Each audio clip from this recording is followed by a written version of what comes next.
नमस्कार, तीखे सवालों वाले शो 3 का तीर में आपका स्वागत है। मैं हूं आपके साथ आस्था कौशिक। नमस्कार, मैं हूं आपके साथ मेनका चौधरी और आज हमारे मेहमान हैं एक ऐसी शख्सियत जो अपने सियासी बयानों से माहौल गर्म कर देते हैं।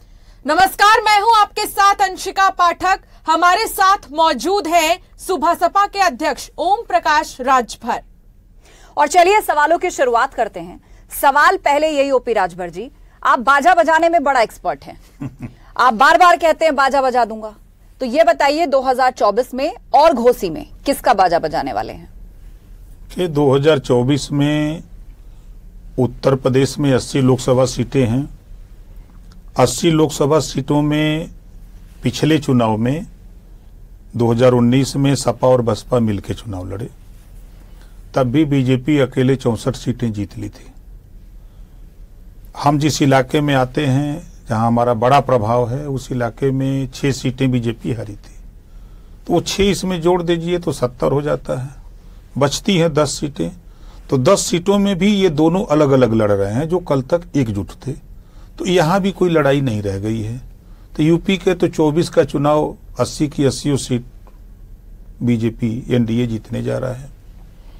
घोसी के सवाल पे, घोसी का समीकरण जो वर्तमान में है वो दारा सिंह चौहान जी जो चुनाव लड़ रहे हैं एनडीए के पक्ष में है। लेकिन शिवपाल यादव तो कह रहे हैं कि ओपी राजभर दूसरों को बैंड बजाते बजाते खुद ही बैंड बज गए। देखिए, शिवपाल जी बड़े नेता हैं और एक बयान मुझे याद है जब माननीय मुलायम सिंह यादव जी ने एक बयान दिया था कि मैं अपने बेटे को मुख्यमंत्री बनाया, लेकिन वो मेरा नहीं हुआ, अपने बाप का नहीं हुआ, और चाचा को भी मंत्री पद से हटा दिया, ये किसी का नहीं हो सकता है। ये बयान माननीय मुलायम सिंह यादव जी का। तो शिवपाल जी नाराज होकर के वहां से एक पार्टी बनाया, पार्टी अपना कुछ दूर तक चलाए, फिर पार्टी न चला पाने की वजह से समाजवादी पार्टी के सिंबल पे चुनाव लड़ गए और आज भी वहां वो घुटन महसूस करते हैं। और सच्चाई ये है कि अभी आपने देखा सदन में 2 घंटे 12 मिनट में 27 बार माननीय योगी आदित्यनाथ जी ने शिवपाल जी का नाम लिया और बार बार कहा कि अभी समय है, आप आ जाओ, नहीं तो आगे कुछ मिलेगा नहीं। अच्छा, जब ओम प्रकाश राजभर ये कहते हैं सैफई नहीं पहुंचा दिया तो असली माँ बाप का बेटा नहीं, तो क्या समझा जाए? देखिए, घोसी चुनाव में आएंगे लोग ना, हारने के बाद कहाँ जाएंगे? सैफैया ना लौट के जाएंगे, जीतना तो है नहीं। देखिए, उत्तर प्रदेश की जनता अब ये बात समझ गई। 19 साल लगातार सपा और बसपा का शासन था। उत्तर प्रदेश में जिस तरह का माहौल इन लोगों ने पैदा किया, समाजवादी पार्टी ने तमाम नाई गोण पाल प्रजापति गड़ेरी कुंभी कोयरी भर चमार मुसर धोबी खटिक पासी केवड़ बिंद मला जुल्हा दुनिया अंसारी साई दर्जी फकीर शेख सैयद पठान आरा कर्कबंसी बंजारा बहेलिया खंघार को कुछ नहीं दिया। आज भी आप चले जाइए यूपी के किसी थाने में, तो आपको हर थाने में यादव 6-7 सिपाही मिल जाएगा या साई मिल जाएगा, लेकिन 18% वोट देने वाला मुसलमान जब उसको नहीं दिया इन लोगों ने कुछ, तो और लोगों को नहीं दिया। तो इस नाते बड़ी संख्या में लोग बीजेपी के साथ चले गए। जैसे माननीय संजय निषाद जी अपनी कम्युनिटी के रोके, इधर अपना दल यस के जो आशीष पटेल जी, माननीय आशीष पटेल जी ने, उन्होंने अपनी कम्युनिटी को कुछ रोका, हमने रोका। तो इस तरह ये लोग, दोनों लोग उधर चले गए हमसे पहले, हम भी इधर चले आए। अब आज के तारीख में समाजवादी पार्टी 14 चुनाव हारी, 17 चुनाव हारी, 22 चुनाव हारी, अब 24 की तैयारी है। कहां से जीतेंगे? कौन सा काम इन्होंने समाज के लिए कर दिया? जब सत्ता में थे तो हाई कोर्ट ने एक आदेश दिया 3 सितंबर 2013 को कि उत्तर प्रदेश में 27% रिजर्वेशन का लाभ 12 जातियां उठा रही हैं, इसको बांट करके उत्तर प्रदेश सरकार सभी जातियों को दो, जो पिछड़ी जातियों में है। मुख्यमंत्री कौन था? अखिलेश यादव जी। नहीं किया उन्होंने। फिर हाई कोर्ट ने आदेश दिया 13 सितंबर 2013 को कि उत्तर प्रदेश में एक समान शिक्षा लागू किया जाए, नहीं किया। जब इन्होंने कुछ किया नहीं तो फिर लोग इनके साथ क्यों? आज इसी वजह से धीरे धीरे वो लोग छोड़ते जा रहे हैं। आप उठा के देखिएगा 17 का इनका चुनाव, 47 सीटें आई थी, वोट का परसेंटेज देखिए। जब हम उनके साथ गए, जयंत जी आए, तो वो परसेंटेज बढ़ करके 3 गुना हो गया, सीटें भी 3 गुना हो गई। बड़ी है। तो अब हम लोग हट गए, हम तो हट गए। अब कहां से स्थिति बनेगी? स्थिति एकदम क्लियर कट है कि उत्तर प्रदेश में अब एसी में बैठ करके राजनीति नहीं हो सकती। ठीक है। अच्छा, आज पूरा यूपी आपको देख रहा है। आज आप बता ही दीजिए कि अखिलेश यादव ने ऐसा क्या किया कि ओपी राजभर ने उनका साथ छोड़ दिया? देखिए, पहला उन्होंने मेरे साथ विश्वासघात किया। गठबंधन में उन्होंने हमसे कहा कि हम आपको सीट देंगे, घुमाते फिराते अंतिम दौर में लाके उन्होंने हमसे पूछा कि आप क्या चाहते हो। हमने कहा भाई देखिए, हम अपनी पार्टी की मान्यता प्राप्त दल चाहते हैं, 3% सीट जीतना हमारे लिए अनिवार्य है। तो उन्होंने कहा कि ठीक है, हम व्यवस्था कर देंगे। हम कहे नहीं, सीट तय कर दीजिए। अंततोगत्वा उन्होंने ये कहा कि प्रत्याशी हमारा होगा, सीट सिंबल आपका होगा। हमने कहा महाराज, तो हमारी पार्टी के नेता जो रात दिन मेहनत किए वो कहाँ जाएंगे? तो उन्होंने कहा कि नहीं, साथ रहना है तो यही मानना पड़ेगा, नहीं तो नहीं। तो उसी पे मैंने एक बयान दिया था, एक भी सीट नहीं देंगे अखिलेश जी तब भी मैं साथ रहूंगा, याद होगा शायद। मैंने एक बयान दिया था। पहली खटास वहीं से शुरू होती है। दूसरी खटास हमने कहा कि हम अति पिछड़े कम्युनिटी से आते हैं, जो राजनीति में अछूते हैं, चाहे वो पाल हो, प्रजापति हो, कश्यप हो, साक्य हो, सैनी हो, बारी हो, बंजारा हो, बहेलिया हो, खंघार हो, अर्कबंसी हो, इन कम्युनिटियों को आप राजनीति में हिस्सेदारी दो। एक भी बात नहीं मानी। मैंने पहले चरण में ही चुनाव जब सीट नहीं दिया, दूसरे में जब नहीं दिया टिकट इन लोगों को, तो हमने कह दिया कि माननीय अखिलेश जी अब मैं जा रहा हूं अपने क्षेत्र में, अब सरकार नहीं बनेगी। मैं वहां से लौट, उस समय उनको बुरा लगा, कैसे क्यों बोल रहे हैं, उनको अहंकार था कि हम तो 400 सीट जीत रहे हैं, ऐसे क्यों बोल रहे हैं। हम कहे नहीं, हम तो जा रहे हैं। तो मैं चला गया अपने क्षेत्र में। तो आपने देखा कि मैं अपने क्षेत्र में अम्बेडकर नगर हो, आजमगढ़ हो, गाजीपुर हो, बलिया हो, बस्ती हो, मऊ हो, तमाम जिलों में बीजेपी का खाता तक नहीं खुला। किसी जिले में 1 सीट, किसी जिले में 2 सीट, इस तरह बीजेपी जीती। तो उसके बाद फिर हमारा इनका भाई इलेक्शन आजमगढ़ में होता है, तो आजमगढ़ चुनाव में हम पूरी ताकत के साथ लगे। मैंने कहा कि आप आओ, यहाँ हम 10-12 हजार वोट से हार रहे हैं, आप आ जाओगे तो हम लोग जीत जाएंगे। नहीं गए। उसी पर मैंने कहा कि मैं 46-47 डिग्री टेम्परेचर में यहाँ गांव में घूम रहा हूँ, आप एसी में बैठ के आनंद ले रहे हो, एसी से निकल के जब तक बाहर नहीं आओगे तब तक राजनीति अब नहीं होगी। ये बात उनको बुरी लगी। वहीं से इन्होंने कहा कि अब ओम प्रकाश राजभर हमारे साथ रहने लायक नहीं है, वो हमारे ऊपर कटाक्ष कर रहा है। फिर घटना हुई, राष्ट्रपति का चुनाव का बिगुल बजा। हमसे फोन आया उनका कि अपने विधायकों को बुला लो। हमने बुला लिया। 4 बजे मीटिंग है। हमने कहा ठीक है।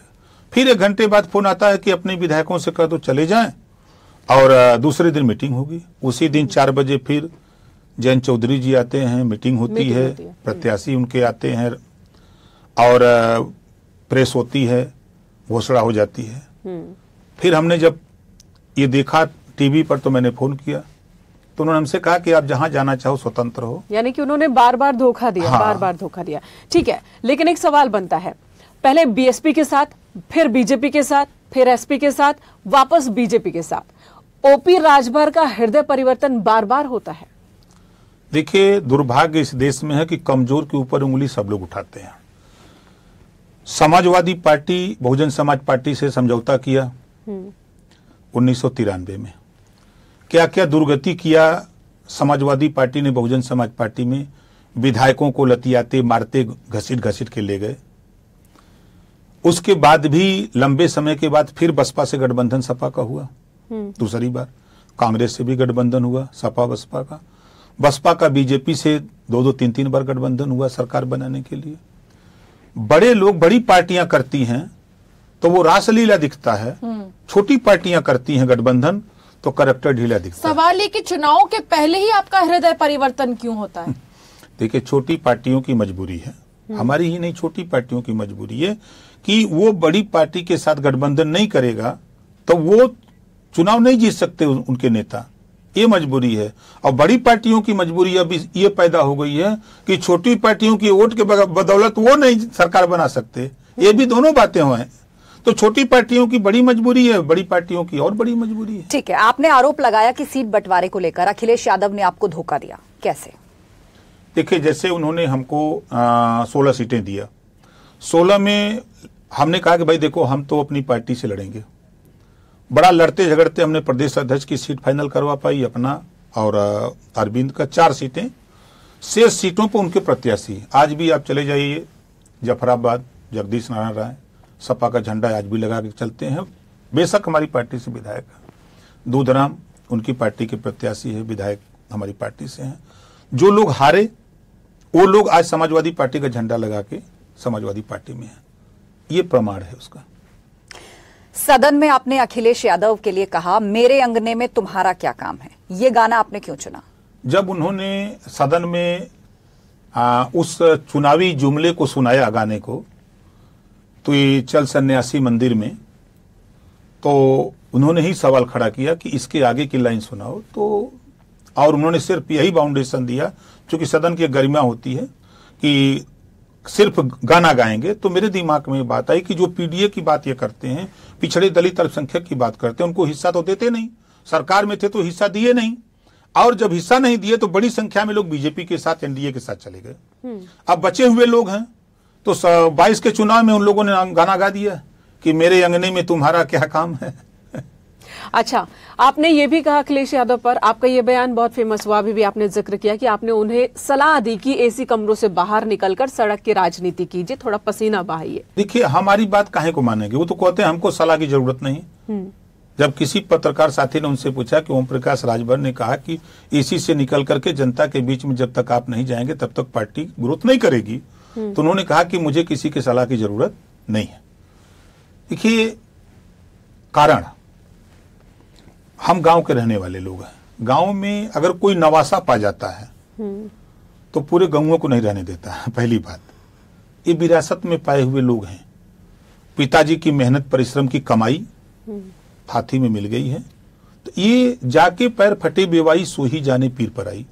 हम लोग धरातल पे काम किए हैं, हम धरातल पे जनता के बीच में हैं। उनके थाने की समस्या, तहसील की समस्या, ब्लॉक की समस्या, जिले की समस्या को हम लोग बखूबी जानते हैं कि इनकी क्या समस्या है। एक सवाल करूंगी आपसे, क्या अखिलेश यादव उत्तर प्रदेश की जनता का नब्ज नहीं समझ पा रहे, अभी भी नहीं पकड़ पा रहे? अभी भी नहीं पकड़ पाए हैं, कभी भी नहीं पकड़ पाएंगे।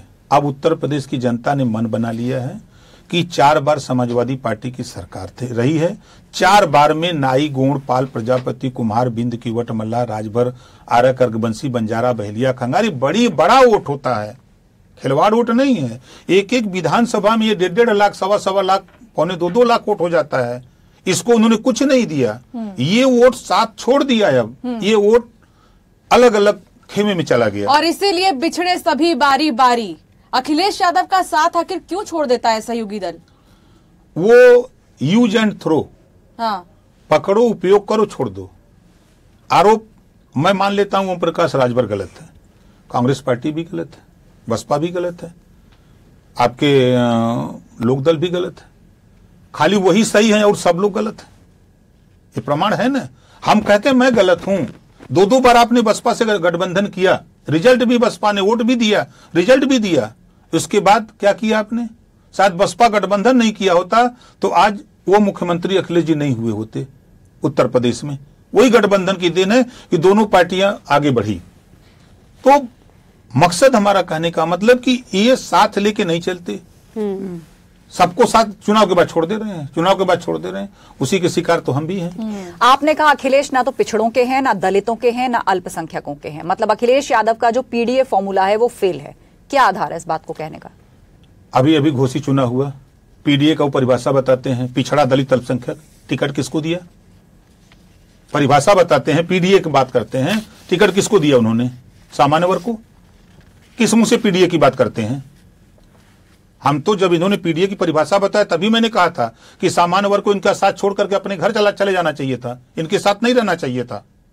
जब आप पीडीए की बात करते हो तो उसको टिकट दो। वहां चौहान का वोट,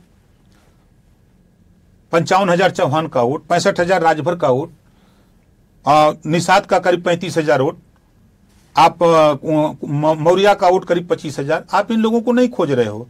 जिसका 10,000 वोट है उसको टिकट दे रहे हो। यही पीडीए है। पीडीए की परिभाषा समझाओ। तो पीडीए का परिभाषा ये भी बताओ कि इसमें सामान्य वर्ग भी है, ये भी तो कहो। पीडीए की परिभाषा बताते हो कि नहीं पिछड़ा दलित अल्पसंख्यक, और खड़ा कर देते हो सामान्य वर्ग को। ठीक है, अगला सवाल, क्या शिवपाल यादव 24 से पहले बीजेपी में शामिल होंगे? माननीय मुख्यमंत्री जी का है, सदन में 2 घंटे 12 मिनट में 27 बार उन्होंने शिवपाल जी के विषय में चर्चा किया और कहा कि समय रहते आ जाओ, और नहीं तो फिर कुछ मिलने वाला यहाँ नहीं है। तो बात बिगड़ कहाँ रही है? इससे पहले भी कोशिश हुई थी, इससे पहले भी शिवपाल यादव ने भी जवाब दिया था कि हमारी बात भी तो चल रही थी, इशारा उन्होंने भी किया था। नहीं किया था। बिगड़ कहाँ रही है? नहीं, देखिए, बिगड़ने का कारण जब व्यक्ति को, जैसे महाभारत में जब पितृ मोह होता है ना, जब पुत्र की तरफ देखते हैं तो इधर का मोह लगने लगता है, जब उधर सत्ता की तरफ देखते हैं तो उधर का मोह लगने लगता है। अच्छा, यही शिवपाल यादव हैं जो कह रहे हैं कि अगर ओम प्रकाश राजभर को मंत्री नहीं बनाया गया तो वो वापस समाजवादी पार्टी के साथ आ जाएंगे। वो भरम में है, शिवपाल यादव जी भरम में हैं। अभी शिवपाल जी, मैं फिर कह रहा हूं, बड़े नेता हैं। शिवपाल जी को खुद विश्वास नहीं है।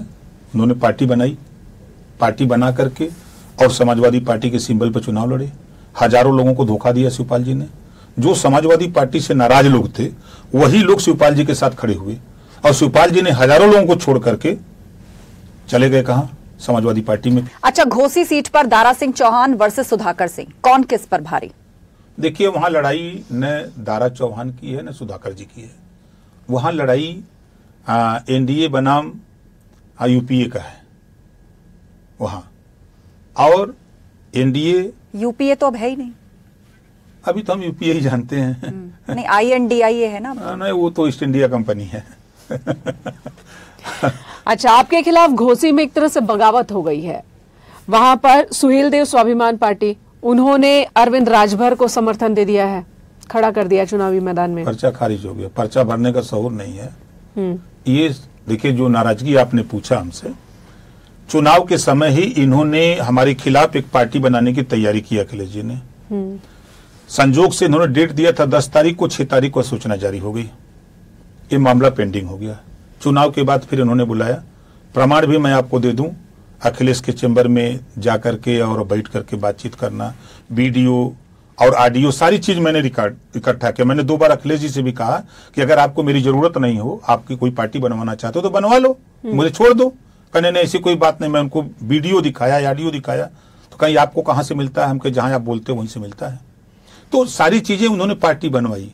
पार्टी बनवा करके पैसा डोनेट करते हैं, गाड़ी जो मेरी गाड़ी मेरे पैसे से चलता हो, जो मेरे पैसे से कपड़ा पहनता हो, जो मेरे इशारे पर डोलता बोलता रहा हो, उसको एकाएक 10 4 व्हीलर गाड़ी कहां से आ गई?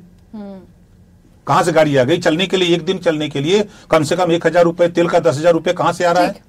तो ये उन्होंने व्यवस्था दिया उन लोगों को, और वही पर्चा भरवाई।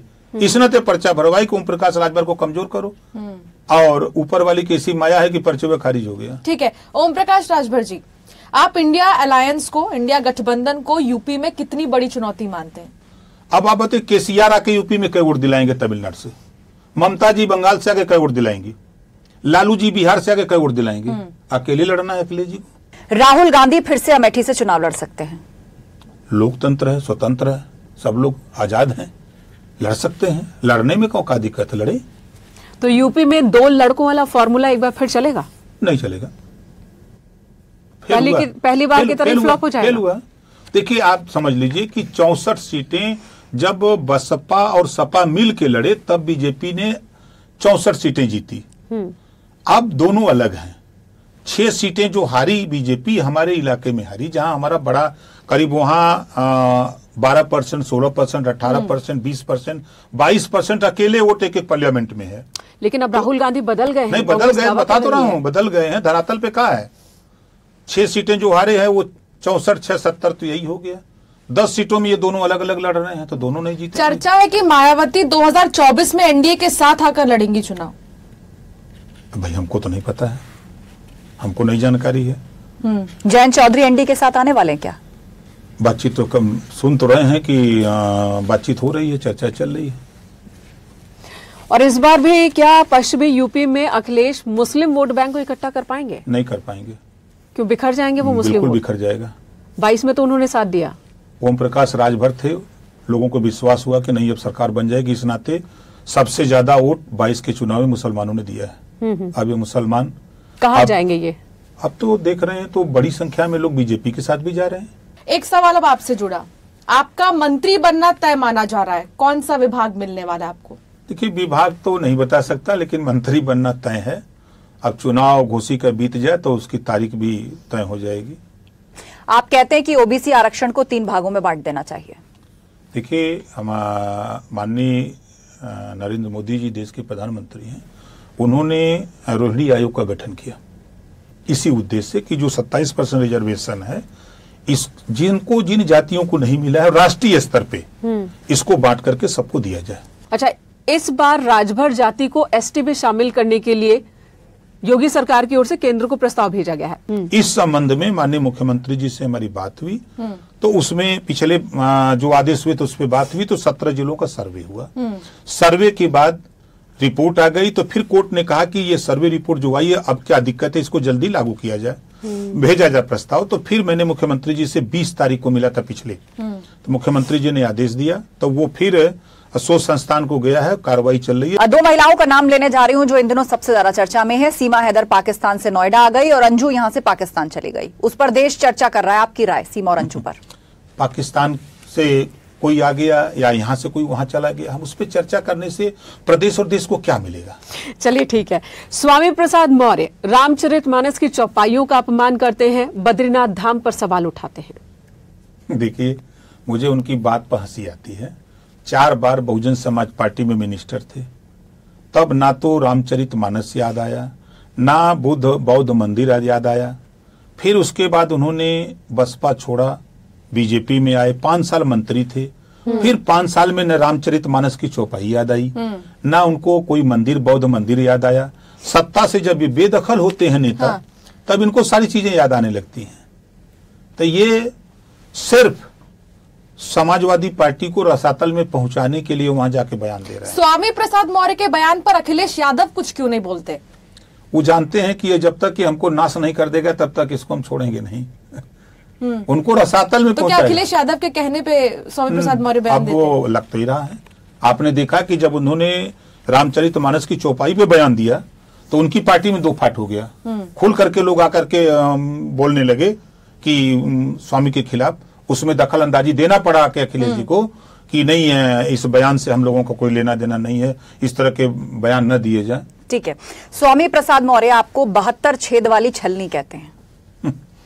देखिए स्वामी प्रसाद मौर्य 4 बार बसपा में थे मंत्री, तब पिछड़ों की बात, चौपाई की बात, दलितों के उत्थान की बात नहीं की। 5 साल लगातार जब मंत्री थे तो मैं विरोध में था, मैं 4 साल विरोध में था। 69,000 शिक्षक भर्ती के मामले को लेकर के, 68,000 शिक्षक भर्ती के मामले को लेकर, 12,460 शिक्षक भर्ती में जो अनियमितता अधिकारियों के द्वारा हुई थी। जब इस बात को मैं मुख्यमंत्री से मिला तो मुख्यमंत्री ने स्वीकार किया कि नहीं, अधिकारियों ने गलती किया है। लेकिन उसी सरकार में मंत्री रहते हुए मौर्य जी ये कभी बैठ करके सदन में जब मैं बोलता था तो बैठ के खाली मुस्कुराते थे। ठीक है, तब चिंता नहीं थी। आज सदन से बाहर हुए हैं तो उनको बड़ी चिंता सता रही है। अब वो जान रहे हैं कि कभी हम सत्ता में तो आ नहीं सकते सपा को लेके। सुना है कि बीजेपी से नजदीकियां फिर बढ़ाने की कोशिश है। खैर, इस पर हम बाद में बात करेंगे। बाबा बागेश्वर से आप क्यों नाराज हैं? हम बाबा बागेश्वर से नाराज नहीं हैं, हम किसी से नाराज नहीं हैं। हम जैसे एक सर्कस में भी लोग चमत्कार दिखाते हैं, एक सर्कस के जो कलाकार हैं वो भी चमत्कार दिखाते हैं, अब बाबा लोग भी चमत्कार दिखाते हैं। अब दोनों में हम किसको माने? बाबा बागेश्वर के हिंदू राष्ट्र वाली सोच से आप कितना इत्तेफाक रखते हैं? देखिए हम इंसानियत चाहते हैं, हम राष्ट्र की बात करते हैं, हम देश में रोटी कपड़ा मकान शिक्षा दवाई की बात करते हैं। ये चीजें जनता को चाहिए। रोटी कपड़ा मकान शिक्षा दवाई हिंदू राष्ट्र बनने से नहीं मिलेगा, कानून बनने से, व्यवस्था बनने पर मिलेगा। ये चीज हम लोग चाहते हैं कि रोटी कपड़ा मकान शिक्षा दवाई गरीबों तक कैसे पहुंचे। ठीक है, कहा जाता है कि ओपी राजभर बहुत जिद्दी हैं।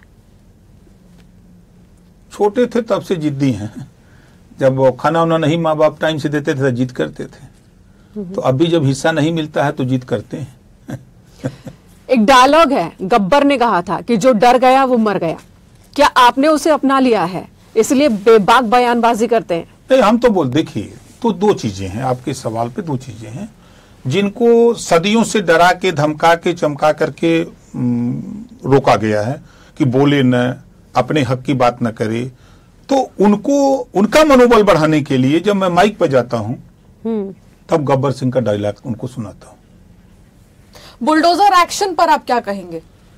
देखिए, बुलडोजर का जो काम हो रहा है, निश्चित है कि जो गलत करेगा उसके खिलाफ कार्रवाई होगी।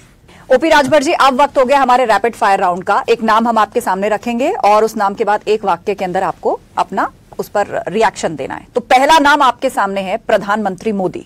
चाहे वो राशन का मामला हो, चाहे किसान सम्मान निधि की बात हो, चाहे आयुष्मान कार्ड की बात हो, तमाम ऐसी योजनाएं वो लॉन्च किए देश में जो गरीबों तक पहुंच रही है, इस नाते वो प्रसिद्ध है।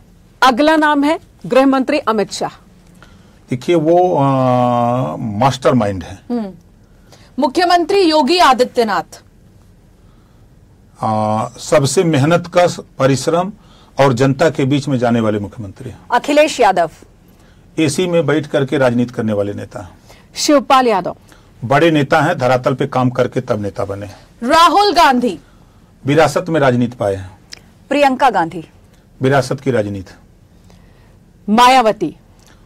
विरासत में राजनीति पाई थी और उसको गंवा रही हैं। आजम खां।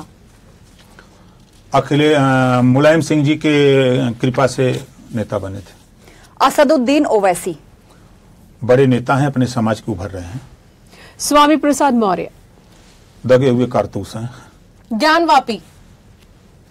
न्यायालय का मामला है। राम मंदिर। भव्य मंदिर बन रहा है। बहुत बहुत धन्यवाद ओपी राजभर जी, आपने सभी सवालों के उत्तर बेबाकी से दिए और अगले इलेक्शन के लिए, बाय इलेक्शन भी है, उसके लिए बहुत बहुत शुभकामनाएं आपको। धन्यवाद। फिलहाल इतना ही। एक बार फिर हाजिर होंगे हमारे इस खास शो में नए मेहमान के साथ।